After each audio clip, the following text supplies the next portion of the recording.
There's the buckle, even though I didn't need to. I put it there because of the fluoride, and then sutured it up. And there's the graft right here. And we saved that implant.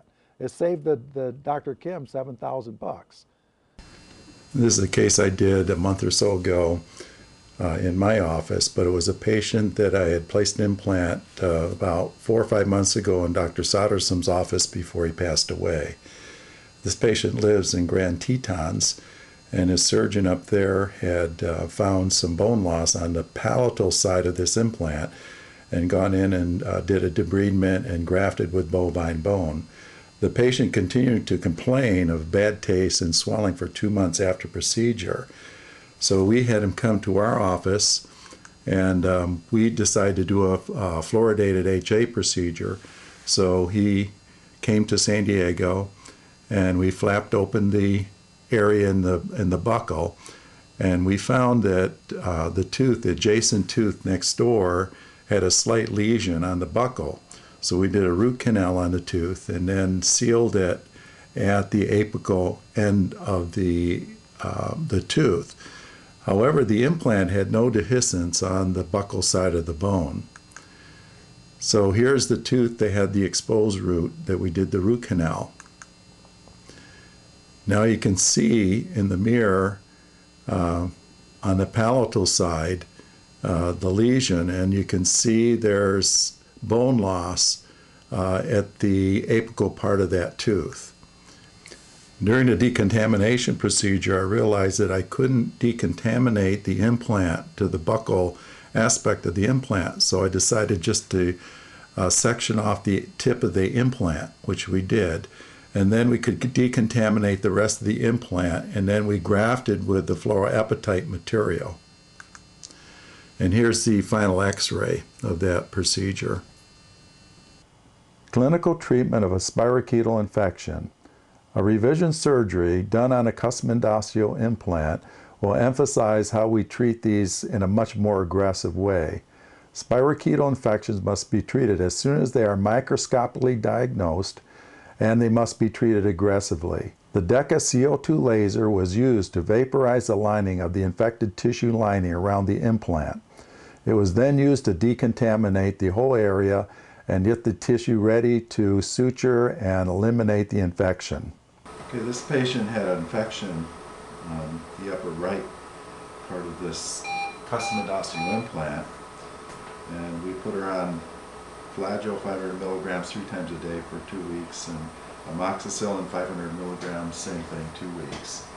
And this is about a week and a half into the antibiotic treatment, so it's pretty much cleared up. But because she had a spirochetal infection, we know that the antibiotics is just going to force most of those bacteria to spores. We actually have to go in and clean this up and get rid of the granulation tissue.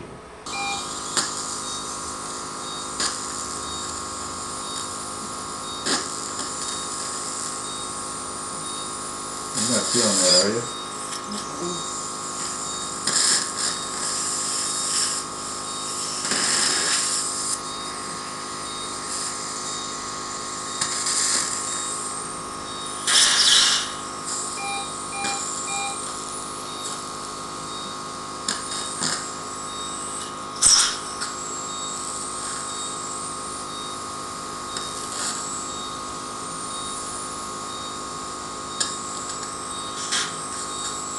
Can you see it on the screen? Yes. Or am I covering it up? No, we can see it. Okay. If you can't see it, then tell me, that way I can go back. Okay.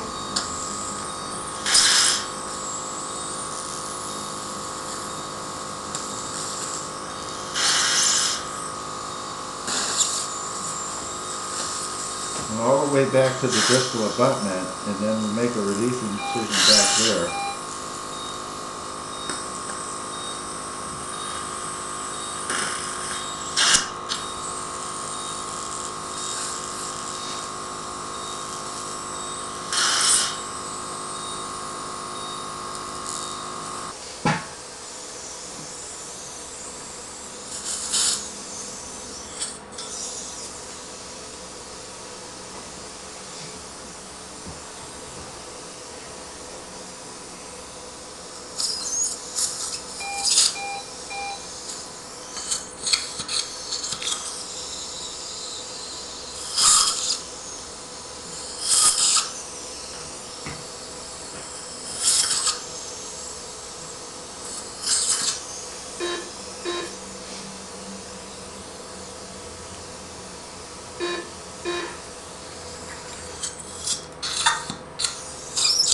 Sometimes they have to use the scalpel to help fillet this back.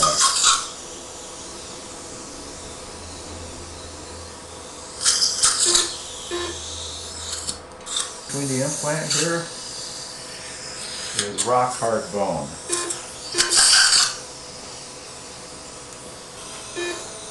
Now what we have, we've got a little better angle so you can see this bone that's in between the struts, and it's literally rock hard bone. You can hear this scraping sound, and this is kind of what we're looking for. Although this area right here might be where the infection is, because this is scraping away from it pretty easy. Right here. So this may have been a superficial infection. This pallo tissue is a little bit thick here, so I'm going to just take a blade and I'm going to thin that out.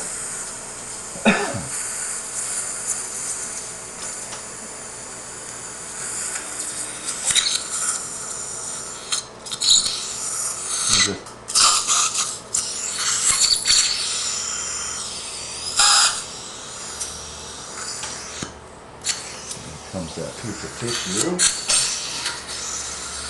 Grab it with a thermostat and just take it out.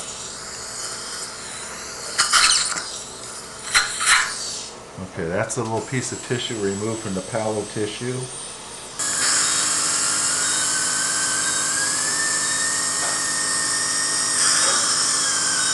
I can actually get underneath the strut with this laser. And I'm just removing any of the granulation tissue that's still there. Up with a laser, decontaminating the implant. Okay.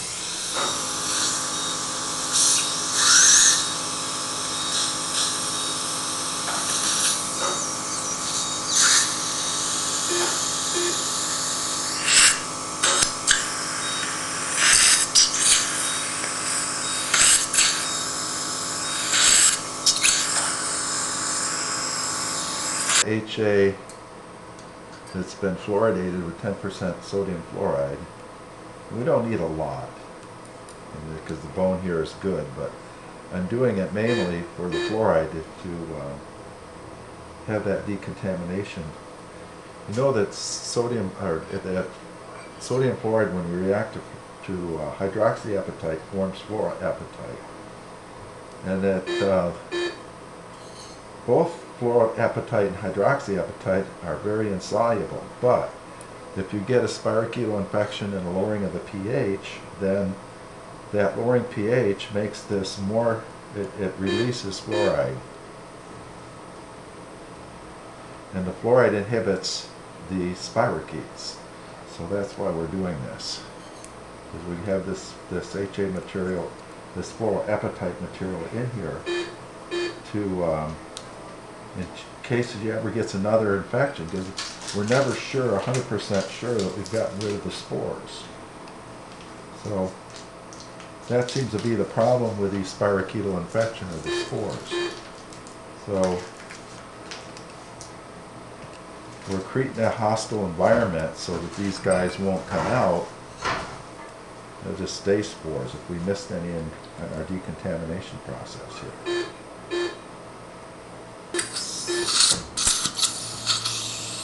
We get a really good closure, but see that flap is now nice and loose, so I can bring it in and bring it to the pallo tissue and get a nice closure of this. That's a revision surgery around the custom adopted implant, and we use a laser for the initial incision to cut down the blood, the hemorrhage around the implant, and then use conventional